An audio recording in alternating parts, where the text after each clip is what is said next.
Bueno, ahora tenemos una nota grabada, como lo había anunciado. Estuvo con nosotros Ernesto Sanz, senador de la Unión Cívica Radical por Mendoza, tal vez uno de los que quiera ser candidato y irán en una interna con Cobos por la Unión Cívica Radical, candidato a presidente de la Nación en el 2015. Estuvo con José Cano en nuestros estudios. Yo lo primero que le pregunté a Sanz, ¿cuál era el escenario preelectoral que él observaba, teniendo en cuenta que ya llega octubre? Bueno, el escenario político argentino hoy tiene que ser leído a partir de la respuesta popular del 11 de agosto. 3 de cada 4 argentinos el 11 de agosto no acompañaron el proyecto del gobierno nacional, con lo cual uno tranquilamente puede decir, sin equivocarse, de que estamos frente a un final de ciclo. Hay un final de ciclo. El final de ciclo, por supuesto, van a ser los 2 años que vienen también, termina en el 2015, pero la gente empezó, como se dice vulgarmente, a picarle el boleto al kirchnerismo ahora y a marcar una transición que nos va a llevar en los próximos 2 años a la construcción de una alternativa que va a ser diferente a la que propone el kirchnerismo. 3 de cada 4 argentinos votaron en contra de la corrupción, fundamentalmente, en contra de la concentración de recursos en manos de un gobierno nacional que, teniendo toda esa plata, no ha podido resolver los problemas estructurales, inflación en economía, déficit energético, defectuosos servicios de transporte, servicios públicos, aislamiento del mundo. Es decir, un final de ciclo en el cual el kirchnerismo, fíjese, borra con el codo, ahora al final, algunas cosas buenas que hizo al comienzo de la década, allá por los años 2003, 2004, 2005. ¿Cuáles fueron? Tenía superávit fiscal, es decir, había un gobierno que ingresaba más dinero del que se gastaba y por lo tanto no había necesidad de echarle mano al ANSES, a la plata de los jubilados o a las reservas del Banco Central y mucho menos a la maquinita de hacer plata. Había un tipo de cambio competitivo que se mantenía y que hacía que nuestras economías regionales pudieran exportar en el mundo, pudieran generar empleo, pudiera haber expansión de la economía. Se modificó la Corte Suprema de Justicia, la misma Corte que ahora el gobierno va y ataca y pretende desconocerla. Así que esto está claro que hay un final de ciclo. Ernesto, lo que usted está planteando es que los fundamentos económicos de aquel modelo económico que dio resultados económicos positivos para la Argentina ya queda muy poco. Muy poco. Hoy no hay más superávit fiscal, hay déficit. Es decir, el gobierno gasta más de lo que entra. Y como en cualquier familia, en la suya, en la mía, en la de José Cano, en la de los amigos que están viendo el programa, como en cualquier familia, cuando uno gasta más de lo que entra, tiene que salir a buscar financiamiento. El gobierno, primero, se gastó el financiamiento metiéndole la mano a los jubilados en el ANSES. Plata que de los jubilados. Sí. Segundo, fue al Banco Nación. Y también ya agotó la caja del Banco Nación. Un banco que debería estar para ayudar a los pequeños y medianos productores. Tercero, las reservas del Banco Central. ¿Usted cree que van a ampliar el margen de libre disponibilidad para poder seguir con este mecanismo? No tiene más reserva. Entonces, ¿sabe a dónde han caído? ¿Cuál es la cuarta fuente de financiamiento? La peor de todas. La maquinita de hacer billetes, que yo digo acá, que no solamente gastaron de la Casa de la Moneda, sino tuvieron que ir a buscar la de Chicone, y de paso encubrieron uno de los casos más graves de corrupción que involucra nada más ni nada menos que al vicepresidente de la Nación. Así que ahí tenemos cómo han cambiado las cosas en estos años. En toda elección hay un reacomodamiento de las fuerzas políticas y los liderazgos. Sí. Según su análisis, ¿cómo queda este panorama en la Argentina después de octubre? Muy interesante, muy interesante. Primera reflexión, recuperamos el equilibrio político. Un equilibrio que desde el año 2001-2002 el sistema no lo tiene. Después de la crisis que hubo en el 2001-2002 de los partidos políticos, lo que se recuperó fue el oficialismo, nada más. La oposición no logró recuperarse. Por eso es que en el 2011, la última elección presidencial, hubo 40 puntos de diferencia entre el primero y el segundo. Pero ahora vamos a recuperar el equilibrio. Va a haber el peronismo que va a tener una gran discusión, una gran interna, pases de factura por la sucesión, por los pases de un lado a otro. Lo estamos viendo ahora con el Frente Renovador de Massa y el Frente para la Victoria. Pero eso va a ocurrir en el mundo del peronismo. En el otro mundo en el que nosotros estamos, los radicales estamos, los socialistas, el GEN, la coalición cívica, Libres del Sur, ahí va a haber también un gran debate para tener un programa común, al final del camino reglas de juego para elegir candidato a presidente en el 2015, y yo creo que vamos a llegar al 2015 con una oferta del peronismo, o dos quizá, si no logran resolverla, y una fuerte alternativa encabezada por la Unión Cívica Radical. O sea, lo que usted nos dice es que después del 2013, sí, la Unión Cívica Radical afianza su actitud aliancista. Sí, afianza su actitud aliancista porque los problemas para gobernar este país exceden a un solo partido y hay que tener un frente común, pero siempre teniendo al radicalismo como eje convocante. Y esto porque no lo digo por soberbio, por capricho radical, porque los resultados del 11 de agosto marcan que la gran fuerza nacional de la oposición vuelve a ser el radicalismo recuperado, el radicalismo entonado. La elección que se hizo acá en Tucumán, encabezada por José Cano, fue una elección extraordinaria. Se ha duplicado los votos de la última, de la anterior, y creo que en octubre vamos a andar mucho mejor que en agosto, fíjese. Pero también se ganó en Jujuy, se ganó en La Rioja, se ganó en Santa Cruz, se ganó en Mendoza, en mi provincia, se ganó en Catamarca de nuevo. Con el Frente Cívico de los Socialistas ganamos en Santa Fe, hemos ganado en la capital de Formosa, como acá también se ganó en esta capital. Digamos, el radicalismo está de pie. Y es una muy buena noticia, mire, es una muy buena noticia, no solo para los radicales, es una muy buena noticia para el país porque otra vez el sistema vuelve a tener equilibrio. Ernesto, ¿cómo es el tránsito que usted observa desde el 2013 al 2015? El gobierno comienza a hablar de desestabilización. En la Argentina esta palabra genera mucho temor y mucha angustia social, porque acá desde el 83 hasta la fecha hubo dos procesos de desestabilización del gobierno institucional que lo sufrieron ustedes los radicales. Sí. Nunca lo sufrió el peronismo. ¿Es posible esto? Porque usted sabe, cuando no hay gobernabilidad, sí, surge la violencia social, la economía se paraliza aún más y el país se vuelve irrespirable. Mire, a mí también me preocupan estos 2 años. Pero más que me preocupa no por factores externos al gobierno. Si hay alguna posibilidad de falta o pérdida de gobernabilidad, va a ser por errores del propio gobierno y por la interna dentro del mismo gobierno, no por otra cosa. No hay que buscar afuera.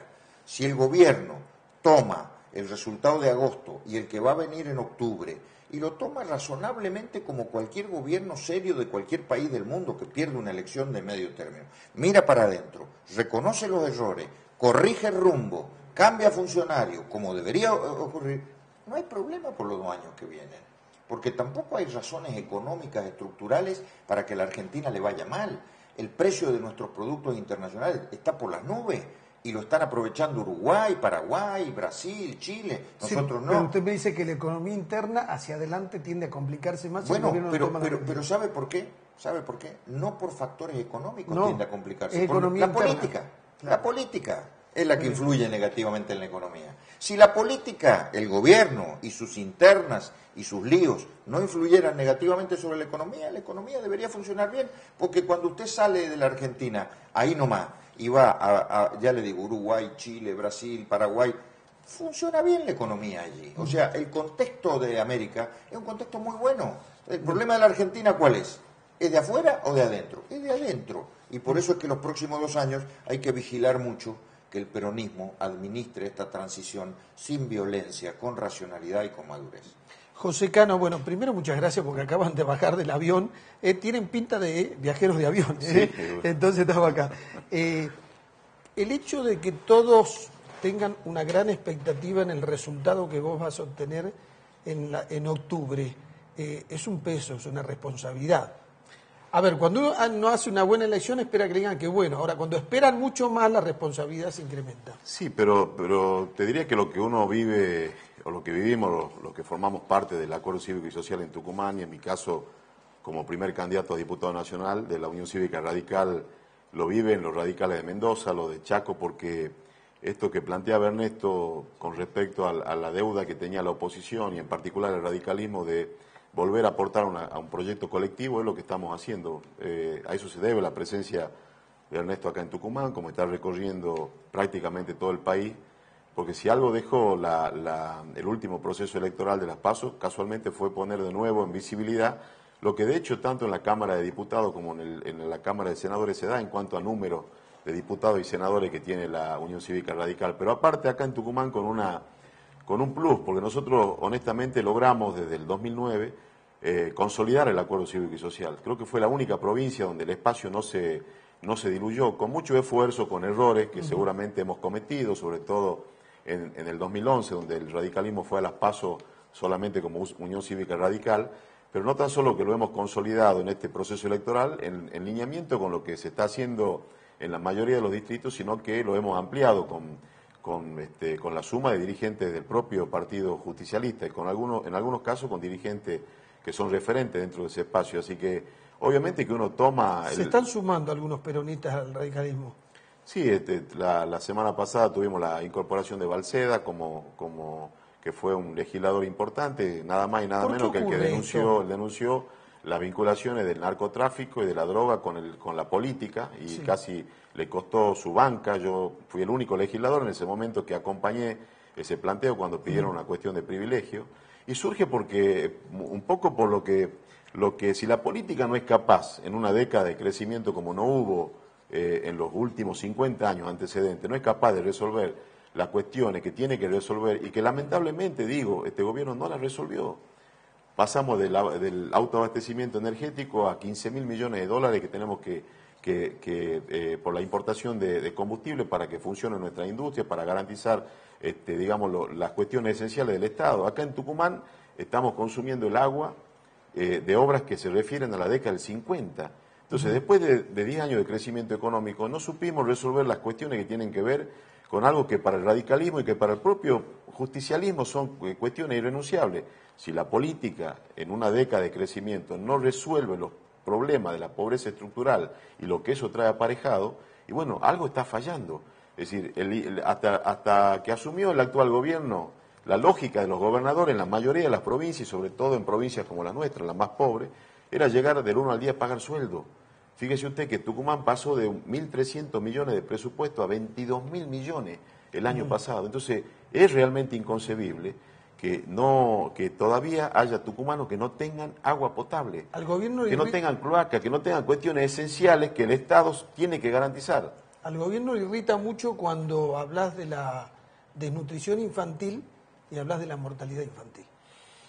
Bueno, al gobierno en realidad le irrita todo lo que no esté dentro de la lógica y de la agenda que ellos quieren transmitir a través de los medios oficiales. Es decir, negar la pobreza estructural, y casualmente el debate se dio en esta instancia porque nosotros conformamos un foro de salud y desarrollo social de la provincia de Tucumán, que trasciende las pertenencias a los partidos políticos y que convocó a profesionales de toda la provincia que trabajan en el sistema para analizar un flagelo que nos duele a todos. Yo me imagino que a ellos también les debe doler que tengamos en la provincia una cifra cercana a los 20.000 chicos desnutridos, pero no hace falta ir a buscarlo muy lejos de acá, de la Plaza Independencia. A 20 cuadras de la Plaza Independencia, en la zona de donde está la pobreza estructural dura, hay chicos desnutridos. Y en realidad el gobierno plantea que hay 7.000. Lo que yo digo, tomando como cierta la cifra que da el gobierno, que no son ciertas, no debería haber un solo chico tucumano desnutrido, por muchas cuestiones, pero por una que es fundamental para resolver cuestiones de pobreza estructural, de acceso a la salud y de evitar la desnutrición. Tucumán es una provincia territorialmente muy chica. Es decir, cuando hay un sistema de salud que a través de sus hospitales de referencia, de sus centros de atención primaria, trabaja, si trabajarían con los agentes sanitarios, con los trabajadores sociales, si relevarían el área de influencia de esos centros de atención primaria y de esos hospitales, no nos enteraríamos que hay chicos desnutridos por la prensa. Y lamentablemente en Tucumán se modificó la metodología, la forma de medir los índices de nutrición y las propias mamás ya repiten bajo peso. Es decir, son chicos que hay desnutrido crónico y hay una cuestión estructural que el gobierno no resolvió. Cano, una cuestión muy provincial, a mí me preocupa. Muchas madres solteras, muchas madres adolescentes, o sea, muchos hijos de familias monoparentales con un futuro incierto y con poca contención familiar. que tienen que salir y ser ciudadanos. Pero a mí me preocupa eso y me preocupa que cuando uno recorre la zona más dura de la provincia de Tucumán, en una habitación vivan 13 personas. Pedro, ¿cómo explica el gobierno tucumano, que tiene 1.600.000 habitantes, que el propio gobernador dijo cuando asumió que el Poder Legislativo iba a funcionar con la mitad del presupuesto que tenía en el año 2007 cuando asume Mansur? Lo bajó a 100 millones de pesos. Sí. Hoy el presupuesto es de 570 millones de pesos. Cuando uno analiza cuánto se gasta en prensa y difusión y analiza que hay chicos que pasan hambre, lo que yo digo es que hay que tener la voluntad política, como lo manifestó el radicalismo cuando a mí me tocaba ser legislador. Fíjese, en el año 2006 nosotros planteamos el problema de la droga y la vinculación y lo que genera la droga en los sectores más vulnerables de la sociedad. Porque de última, si uno tiene recursos, puede pagar un tratamiento si tiene un familiar adicto. Ahora, cuando uno no tiene recursos, el Estado lo condena al abismo. Planteamos, a partir de nuestro bloque, una reunión con el Poder Judicial, con el Ministerio de Desarrollo Social y la legislatura. Se trazaron ejes para empezar a fijar políticas públicas, porque esto no se resuelve del discurso. No se resuelve planteando, como lo planteó el gobernador después de 10 años de ser gobernador, que la droga le está ganando la batalla o que la inseguridad le está ganando la batalla. Obviamente que le va a ganar la batalla.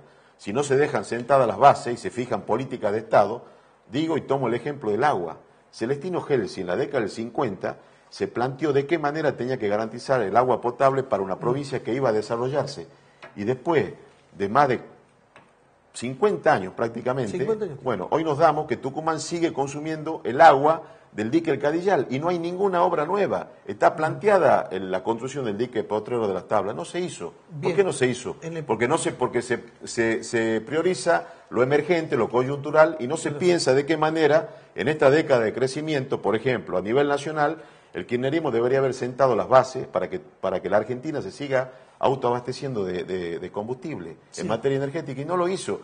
Y cuando hubo una confluencia de distintos partidos políticos, de exministros de Energía que plantearon eje, salieron a denostarlo. Entonces, de eso se trata lo que la sociedad votó el 11 de agosto. Bien. Hace falta construir un proyecto político que sea abierto, que genere debate y que deje sentadas las bases para discutir qué país y qué provincia queremos para las próximas generaciones. Última pregunta.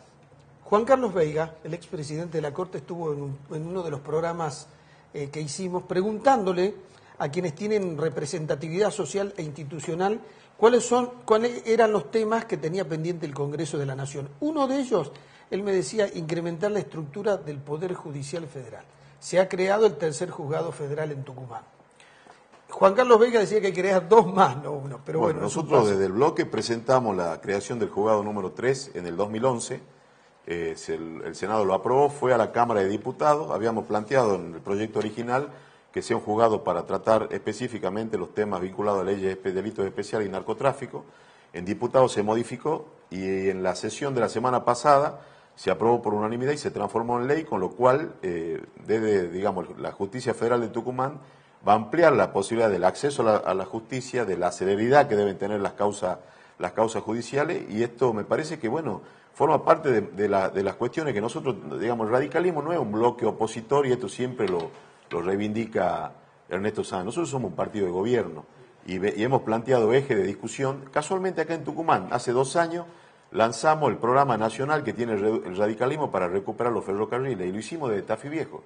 Después vino la tragedia de Once, lo de Castelar, y ahí están sentadas las bases de un rico debate que se dio también en Tucumán, en Santa Fe, pero en el propio Senado. Invitamos a los funcionarios nacionales, vinieron los funcionarios de Chile, de Brasil, y están sentadas las bases para que efectivamente el país tenga un desarrollo en materia de ferrocarril que trascienda una gestión. Y en cada una de las áreas de gobierno, por eso nuestro partido es un partido de gobierno, más allá de lo que se pretende mostrar, que uno solamente critica o por ahí tiene una actitud de denuncia. Obviamente denunciamos las cuestiones que este gobierno, no tan solo que no las hace, sino que las paga, que figuran pagadas, como la obra de Jaime del ferrocarril de la capital a Concepción, o como los hechos escandalosos de la Dirección de Arquitectura y Urbanismo, de millones de pesos de todos los tucumanos, de los empresarios que se quejan por la carga, por la presión fiscal, de obras que aparecen hechas y que nunca se hicieron. Bueno, muchas gracias. No, gracias a usted. No, gracias.